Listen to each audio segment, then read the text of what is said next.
So students, इस video में हम लोग different types of budgetary systems को बड़ा ब्रीफली डिस्कस करेंगे और फिर जब हम अपने पास पेपर्स करेंगे तो उसमें इन चीज़ों को बड़े डिटेल से देखेंगे। Different types of budgetary systems में से एक जो सिस्टम है वो कहलाता है आपका टॉप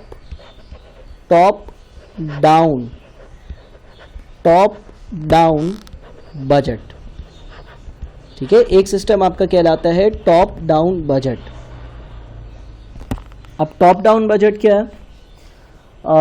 टॉप डाउन बजट में जब बजट बनाया जाता है, अच्छा मैं एज्यूम कर रहा हूँ कि बजट के बारे में बेसिक इन्फॉर्मेशन, बेसिक नॉलेज आप लोगों के पास प्रीवियस पेपर से है कि बजट्स क्या होते थे। टॉप डाउन बजट में जो बजट होता है वो सीनियर मैनेजमेंट कि कह लो कि ज़्यादा वेटेज रखकर बनाया जाता है या सीनियर मैनेजमेंट लेवल पर बजट्स को डिज़ाइन किया जाता है और उसको इम्पोज किया जाता है उन लोगों पर जिन्होंने बजट्स को फॉलो करना है, फॉर एग्जांपल ऑपरेशनल मैनेजर्स पर। टॉप डाउन बजट में सीनियर मैनेजर्स की ज़्यादा से होती है और वो अपने हिसाब से बजट्स सेट करते हैं और इम्पोज कर देते हैं ऑपरेशनल मैनेजर्स पर। एंड देयरफॉर ये जो प्रोसेस होता है इट टेक्स लेस टाइम। ठीक है, तो ये एक तरह का बजट सेट करने का सिस्टम हो गया कि जिसमें बजट जो है वो सीनियर मैनेजमेंट जूनियर मैनेजर्स को इम्पोज कर दे। उसमें टाइम कम होगा, उसमें सीनियर मैनेजमेंट की वेटेज इन बजट ज़्यादा होगी, लेकिन ऑन द अदर हैंड ये थोड़ा सा ऑपरेशनल मैनेजर्स के लिए डीमोटिवेटिंग होगा बिकॉज उनसे इतनी ज़्यादा फीडबैक नहीं लिया होगा जब बजट्स बनाने होंगे। दूसरा स्टाइल बजट सेट करने का वो कहलाता है हमारा बॉटम अप बजट।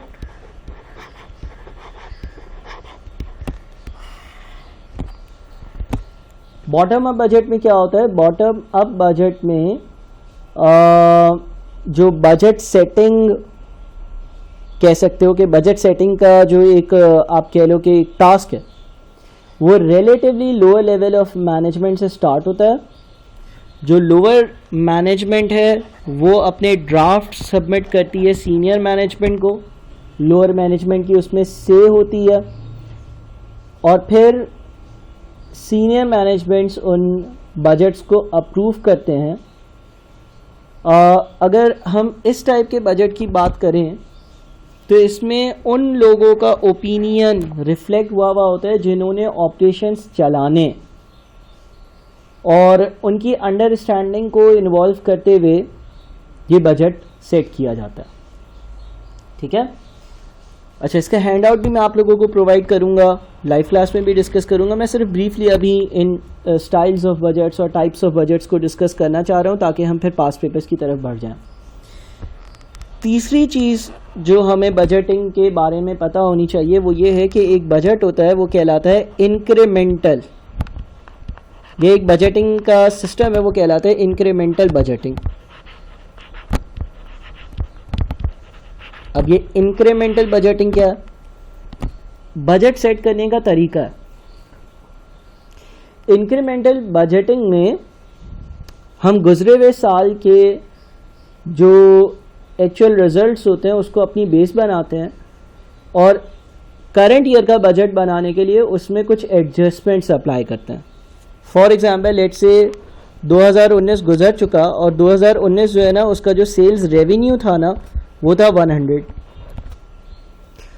अब आप 2020 का बजट बना रहे हो तो आप 2019 के सेल्स रेवेन्यू को अपनी बेस बनाओगे और आप इसमें एडजस्टमेंट करोगे। फॉर एग्जांपल हमें ये लगता है कि कंपनी का जिस हिसाब से नाम डेवलप हो रहा है 5% सेल्स में उसकी वजह से इंक्रीज आना चाहिए और 2019 और 20 के बीच में 10% इन्फ्लेशन आएगी, उसका इम्पेक्ट होना चाहिए।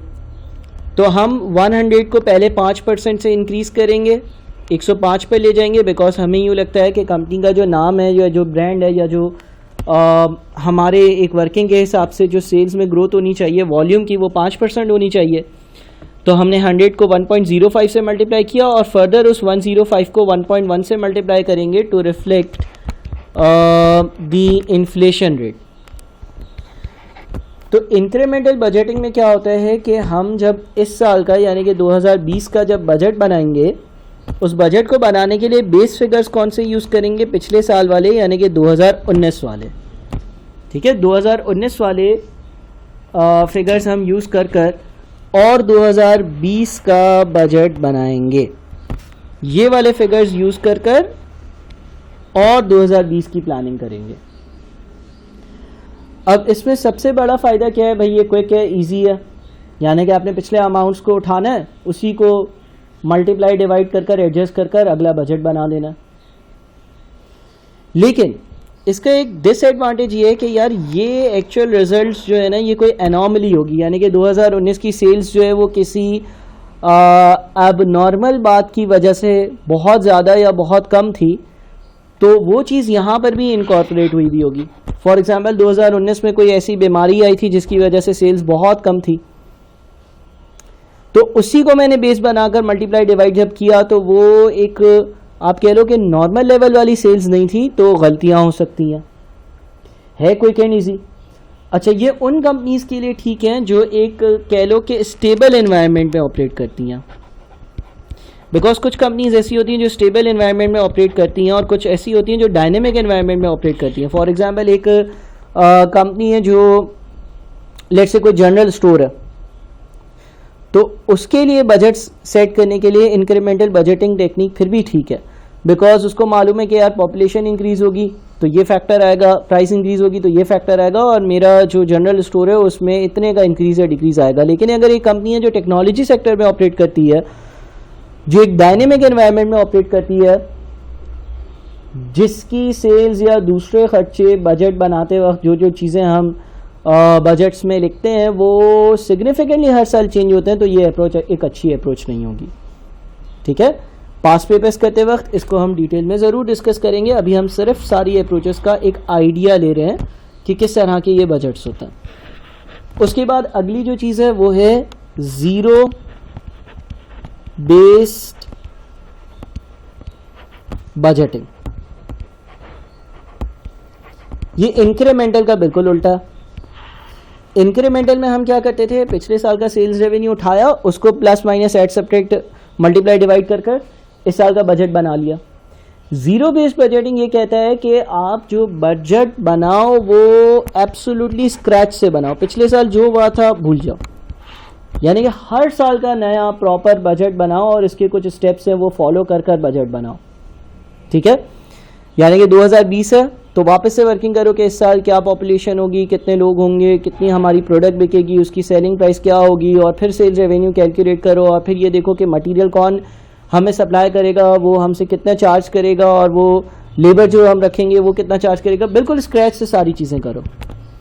अब ज़ीरो बेस्ड बजटिंग जो है उसका सबसे बड़ा नुकसान ये है कि ये बहुत ज़्यादा टाइम कंज्यूमिंग है। ऑब्वियसली आपने सारी एक्टिविटी हर साल ज़ीरो से शुरू करनी है, पिछला कोई भी आपने अमाउंट नहीं उठाना। लेकिन इसका फ़ायदा ये है कि ये बजट अगर पिछले साल के एक्चुअल रिजल्ट्स एनॉमली हुए, वन ऑफ इवेंट्स की वजह से चेंज हुए, तो उसको आप इस साल अकाउंट फॉर नहीं करोगे।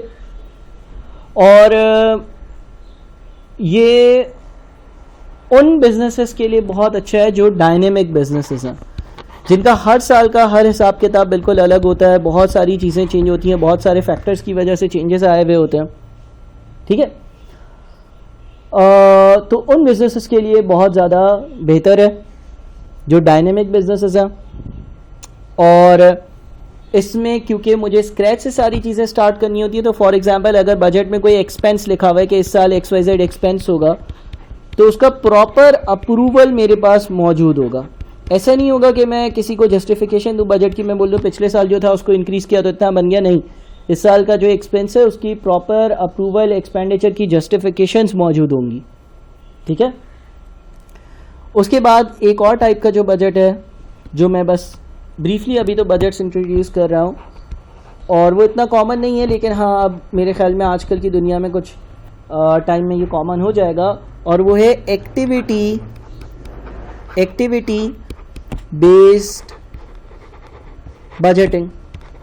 अब जिस तरह से इसके नाम से रिफ्लेक्ट हो रहा है, ये एक्टिविटी बेस्ड कॉस्टिंग से ही आप कह लो कि रूट आउट हुआ, और ये आपको ये कहता है कि आप कोई बजट बना रहे हो तो उस बजट को एक्टिविटीज़ के हिसाब से बनाओ। फॉर एग्जांपल आप कोई बजट बना रहे हो एक्सपेंसेस का कि मेरे ऑपरेटिंग एक्सपेंसेस कितने होंगे, तो वो जो एक्सपेंसेस है जो आप यहाँ पर मेंशन कर रहे हो, रेंट होगा, इलेक्ट्रिसिटी होगी, तो वो एक्टिविटी बेस्ड कॉस्टिंग के कॉन्सेप्ट्स के हिसाब से बनाओ। हमने एक्टिविटी बेस्ड कॉस्टिंग का मेथड जो है वो पहले डिस्कस किया हुआ है। तो वो कहता है कि एक्टिविटी बेस्ड कॉस्टिंग को आप बेसिस बनाओ अपने बजट्स बनाने के लिए, ठीक है। अच्छा, उसके बाद फिर इसी तरह से एक और तरह का बजट सिस्टम जो है वो कहलाता है रोलिंग बजट।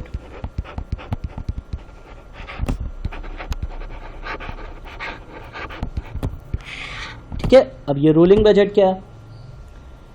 देखो, रोलिंग बजट जो है ना वो एक ऐसा बजट होता है, या ये वो कंपनीज फॉलो करती हैं जो रेगुलरली बजट्स को बना रही हैं। ठीक है, कंटिन्यूसली बजट्स जो होते हैं वो अपडेट होते रहते हैं। Continuous update of budgets, continuous update of budgets. मैं अपने बजट्स को कंटिन्यूसली अपडेट किए जा रहा होता हूँ। फॉर एग्जाम्पल लेट्स से मैंने 2019 का बजट बनाया, और क्वार्टरली बजट्स बनाने की मेरी पॉलिसी है। क्वार्टर नंबर 1 का, क्वार्टर नंबर 2 का, क्वार्टर नंबर 3 का और क्वार्टर नंबर 4 का मैंने बजट बना लिया। मेरी कंपनी स्टार्ट हो गई। ठीक है, बजट कब बनता है? जब वो क्वार्टर्स नहीं गुजरे होते हैं, शुरू में बनता है ना। तो मैंने 2019 के बिल्कुल स्टार्ट में, आज 1 जनवरी 2019 है, मैंने अगले पूरे साल के क्वार्टरली बजट्स बना लिए कि हर क्वार्टर में इतना सेल्स होगा, इतना कॉस्ट का अमाउंट होगा एंड सो ऑन। अब 3 महीने बाद क्वार्टर नंबर 1 गुजर गया, तो अगर मैं रोलिंग बजट की पॉलिसी अप्लाई कर रहा हूं तो मैं क्या करूंगा? मैं 2020 के पहले क्वार्टर का बजट बना लूंगा। बात को समझना, 1 जनवरी 2019 वाले दिन मैंने क्वार्टर 1, क्वार्टर 2, क्वार्टर 3, क्वार्टर 4 के बजट्स बनाए हुए थे। जैसे ही जनवरी, फेब, मार्च 3 महीने गुजरे, एक क्वार्टर गुजरा, 31 मार्च वाला दिन आ गया, पहला वाला क्वार्टर, क्वार्टर नंबर 1 एक्सपायर हो गया, उसके एक्चुअल रिजल्ट्स आ गए होंगे। बजट्स तो प्लान होता है, एक्चुअल रिजल्ट्स भी आ गए होंगे। अब क्या होगा? अब मैं अपने बजट को अपडेट करूंगा, और रोलिंग बजट में अगर एक क्वार्टर एक्सपायर हो गया तो क्वार्टर नंबर 1 2020 का बजट बना लूंगा। अब मैं यहां पर खड़ा हुआ हूं, लेकिन अभी भी मेरे पास 4 क्वार्टर्स के बजट्स जो हैं वो मौजूद हैं। फिर जैसे ही क्वार्टर नंबर 2 खत्म होगा, मैं यहां पर आ जाऊंगा, तो मैं 2020 के क्वार्टर नंबर 2 का बजट जो है वो तैयार कर लूंगा। ठीक है, अब रोलिंग बजट्स का सबसे बड़ा फायदा यह है कि हर पॉइंट ऑफ टाइम पर मेरे पास अगर मैं 4 क्वार्टरली बजट्स बनाता हूं तो अगले 4 क्वार्टर्स के बजट्स अवेलेबल होंगे। ये एडवांटेज दूसरे मेथड्स में नहीं है। कैसे नहीं है? फॉर एग्जांपल अगर मैं सालाना बजट बनाता हूँ, फॉर एग्जांपल मैं हर साल के आखिर में बजट बनाता हूँ, तो 2019 का लेट से मेरे पास बजट मौजूद है, क्वार्टर 1, क्वार्टर 2, क्वार्टर 3 और क्वार्टर 4 का। अब लेट से आज 31 दिसंबर 2000 या 31 दिसंबर नहीं, चलो 30 सितंबर 2019 है। ये क्वार्टर्स तो गुजर चुके हैं, मेरे पास सिर्फ और सिर्फ क्वार्टर नंबर 4 का बजट होगा। 2020 का बजट क्यों नहीं होगा? क्योंकि अगर मैं रोलिंग बजट अप्लाई नहीं करता तो ये बजट मैं बनाने बैठूंगा 31 दिसंबर 2019 वाले दिन, अगले साल का बजट। तो रोलिंग बजट का एक फ़ायदा ये होता है कि हमेशा मेरे पास जो है ना वो एक प्लान मौजूद होता है अगले 1 साल का। भाई ये हो गया तो अगला प्लान बना लो। लेकिन ऑब्वियसली हर 3 महीने बाद मैं प्लान बनाने के लिए बैठूंगा तो इसकी जो कॉस्ट होगी और इसमें जो टाइम एंड एफर्ट्स लगेंगे वो बहुत ज़्यादा सिग्निफिकेंट होंगे। कॉस्ट प्लस टाइम जो है वो बहुत ज़्यादा होगा। ठीक है, बहरहाल ये तरीका भी कुछ कंपनीज अप्लाई करती हैं, जब हम पास पेपर्स करेंगे तो डिस्कस करेंगे। उसके बाद एक और चीज़ या एक और अप्रोच कहलाती है बियॉन्ड बजटिंग। इसका मैं आप लोगों को हैंड आउट भी दूंगा पूरे बजटिंग का। बियॉन्ड बजटिंग का कॉन्सेप्ट ये कहता है कि सिंपल टर्म्स में अगर समझा जाए, वैसे तो हम पास्ट पेपर्स में चीज़ें डिस्कस करेंगे, लेकिन बियॉन्ड बजटिंग का कॉन्सेप्ट ये कहता है कि बजटिंग जो है ना उसको अबेंडन कर देना चाहिए। यानी कि beyond budgeting is something which is one step ahead of budgeting. वो कहता है कि यार ये जो बजट्स हम बनाते हैं इसमें बहुत टाइम लगता है, बहुत एक्सपेंसेस लगते हैं, तो ये बजटिंग करना ही कोई अप्रोप्रिएट बात नहीं है। बियॉन्ड बजटिंग का कोई तरीका नहीं है, बल्कि बियॉन्ड बजटिंग एक टेक्निक है जो ये कहती है कि budget banana is time consuming and expensive and must be abandoned. और वो ये कहता है कि यार आजकल के वर्क एनवायरनमेंट में इतनी तेज़ी से चेंजेस आ रहे हैं कि हमें फास्ट रिस्पॉन्सेस की ज़रूरत होती है, और जब हम बजट बना लेते हैं तो फिर हम उस प्लान पर स्टिक करने की कोशिश करते हैं, विच इज़ नॉट राइट। ठीक है, और ये एम्फेसाइज करता है शॉर्ट टारगेट्स रखने पर, बेंचमार्क्स सेट करने पर, जिसको हम लोग अपने पास्ट पेपर्स में डिस्कस करेंगे। बहरहाल क्रक्स ये है कि ये बोलता है कि बजट्स सेट करना ही एक फजूल काम है, इन शॉर्ट। ठीक है, अब मैंने सिर्फ यहाँ पर आइडिया दिया है, ये याद रहे, मैंने सिर्फ और सिर्फ इन बजटिंग की टाइप्स का आइडिया दिया है, top down, bottom up, incremental, zero based, activity, rolling और बियॉन्ड बजट। लेकिन इसमें बहुत सारी डिटेल्स हैं जो हम जब इन टाइप्स के पास्ट पेपर्स करेंगे और आप लोग मेरे नोट्स हैंडआउट्स को रेफ़र करोगे तो आप लोगों के सामने आते रहेंगे और उसको फिर हम डिस्कस करते रहेंगे पास्ट पेपर्स के साथ साथ। ठीक है।